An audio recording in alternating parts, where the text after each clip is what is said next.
గురుగారు, భగవద్గీతలో శ్రీకృష్ణుడే అర్జునుడికి యుద్ధం చేయమని చెప్పాడు. అంటే శ్రీకృష్ణుడే హింసను ప్రోత్సహించాడా? ధర్మయుద్ధం అంటే ఏమిటి? ధర్మ నిర్వహణ చేయవలసి వచ్చినప్పుడు హింస అనేది బయటికి కనబడుతుంది కానీ హింస కాదు. ఉదాహరణకి శత్రువులు వచ్చి మన దేశం మీదకి దండయాత్ర చేశారు. మనం అహింస పరమధర్మము, అహింస కంటే చాలా గొప్పది అని చెప్పి సైనికుడికి చెప్తే ఆ శత్రువు ద్వారా ఏం జరుగుతుంది? మనకి పీడనే జరుగుతుంది కానీ అక్కడ జయం జరగదు. కనుక కర్తవ్య నిర్వహణలో ధర్మము అధర్మం అని నిర్ణయించడానికి హింసని అహింసగా చెప్పడానికి కానీ మనకు అధికారం లేదు. ఇక్కడ అర్జునుడికి కృష్ణ పరమాత్మ చెప్పింది అదే. నిన్ను కర్మ చేయమన్నాను కానీ యుద్ధమా అని చెప్పలా. నువ్వు ఏ పని చేయాలో నీ డ్యూటీ నువ్వు చెయ్యి. స్వధర్మే నిధనం శ్రేయ పరధర్మో భయావహ. నీ స్వధర్మ నిర్వహణ నువ్వు చేయడం వల్లనే నీకు క్షేమం జరుగుతుంది. ఇక్కడ స్వధర్మ నిర్వహణ ఏంటి? క్షత్రియుడిగా ఉన్నవాడు, అంటే రాజుగా ఉన్నవాడు, పాలకుడుగా ఉన్నవాడు ప్రజలకి క్షేమం కలిగించడానికి అధర్మాన్ని నశింపజేసి దుష్టుల్ని శిక్షించి ధర్మాన్ని కలిగించాలి. ఉదాహరణకి శరీరంలో ఒక వ్యాధి ఉంది, శరీరంలో ఒక పుండు ఉంది, ఒక ట్యూమరో ఏదో ఉంది. డాక్టర్ దగ్గరికి వెళ్ళాం, ఎక్స్రే తీసాం, అయ్యా నీ కడుపులో ఒక ట్యూమర్ ఉందయ్యా, అది తీసేయాలంటారు. అనేటప్పటికీ మనం అయ్యా డాక్టర్ గారు తీసేస్తే ఎట్లా అని అడుగుతామా? నేను బతకాలంటే ఏమన్నా చేయమంటాం. అయ్యా నీ కాలు సమస్య వచ్చింది, షుగర్తో కాలు తీసేయాలంటే ఆ తీసేయం కాదంటాం. అట్లాగే ధర్మ సంస్థాపన విషయంలో హింస ఏది అహింస ఏది అనేటువంటి సరి అయినటువంటి నిర్ణయం కాదు.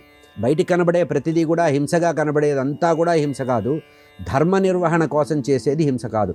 ఇందాక చెప్పే కదా, యుద్ధంలో సైన్యంలో సైనికుడు చేసేది యుద్ధమైనప్పటికీ కూడా అందులో బయటికి కనబడే హింస కనబడ్డప్పటికి కూడా దానివల్ల జగత్తుకి ఉపకారం జరుగుతుంది. లోక కళ్యాణ కారకమైనటువంటి పని ఏది కూడా హింస కాదు.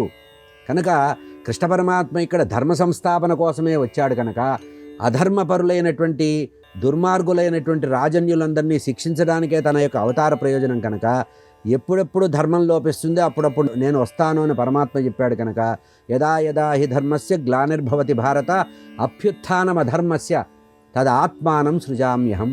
ధర్మ సంస్థాపన చేయడానికి, దుష్టుల్ని శిక్షించడానికి ఎప్పుడెప్పుడు అవసరమైతే అప్పుడు నేను వస్తున్నాను అన్నారు. కనుక పరమాత్మే స్వయంగా నిర్ణయించాడు. కనుక పరమాత్మ నిర్ణయంలో అధర్మం అనేది ఉండదు. హింసగా కనబడే ప్రతిదీ కూడా హింస కాదు. కనుక పరమాత్మ హింసని ప్రోత్సహించలేదు, కర్తవ్యాన్ని ప్రోత్సహించాడు. ఎవడు చేయవలసిన పని వాడు చేయాలి.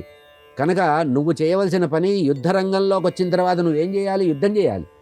యుద్ధ రంగంలో యుద్ధం చేయాలి. కనుక నీ కర్తవ్యాన్ని నువ్వు చెయ్యి, నువ్వుగా ఉండు, నువ్వుగా వ్యవహరించు అని చెప్పాడంటే వ్యక్తులు వాళ్ళ యొక్క వ్యక్తిత్వాన్ని వికసింపజేసుకోవాలి, వ్యక్తిత్వ ప్రదర్శన చేయాలి, తన శక్తియుక్తులను ప్రదర్శించాలనే చెప్పాడు. కానీ ఇక్కడ హింస అనే మాట ఎక్కడా లేదు. ఎందుకంటే ఈ మాట మొదలై చెప్పాడు, నువ్వు యుద్ధం చేసినా చేయకపోయినా ఇక్కడ మిగిలేవాడు ఒక్కడు లేడన్నాడు. మరి అప్పుడు హింస ఎవరు చేసినట్టు? స్వామి ధర్మరక్షణ చేశాడు. కనుక అర్జునుడు, అందుకనే మొత్తం భారత యుద్ధం అయిన తర్వాత అర్జునుడు కృష్ణుడు ఒక మాట అడుగుతాడు, కృష్ణ పరమాత్మ నాకు సందేహం ఉందయ్యా, నేను యుద్ధం చేస్తున్నాను, ఏదో బాణాలు వేస్తున్నాను, అవ్వేస్తున్నాను, ఇస్తున్నాను, వాడెవడో చచ్చిపోయినట్టు కింద పడుతున్నాడు, కానీ యథార్థంగా చూస్తే నా ఎదురుగా ఒక పెద్ద ఆకారం ఉంది, పెద్ద శూలం పట్టుకొని ముందు నడుస్తున్నాడు, ఆ వచ్చిన అవతల వాళ్ళు వేసిన బాణాలన్నీ కూడా త్రిశూలంలోకి వెళ్ళిపోతున్నాయి, ఏమిటిది నాకు ఆశ్చర్యంగా ఉందంటే, పిచ్చివాడా, సర్వధర్మాన్ పరిత్యజ్య మామేకం శరణం వ్రజ అని అనుకున్నప్పుడు నువ్వు ఏదో ఆశ్చర్యపోయావు. ఇందులో నువ్వు చేసింది ఏం లేదు, నిమిత్త మాత్రం భవ సవ్యసాచి. నువ్వు ఇక్కడ చేసిందేమీ లేదు, చేసిందంతా నేనే చేశాను, ఈ క్రెడిట్ నీకు ఇచ్చానన్నాడు. కనుక హింస అనేది ఇక్కడ కాదు. ధర్మ నిర్వహణ, కర్తవ్య నిర్వహణ, ధర్మ సంస్థాపన కోసం పరమాత్మ ఏ ప్రతిజ్ఞ అయితే చేశాడో ఆ ప్రతిజ్ఞ నిర్వహించుకోవడమే కురుక్షేత్ర యుద్ధం.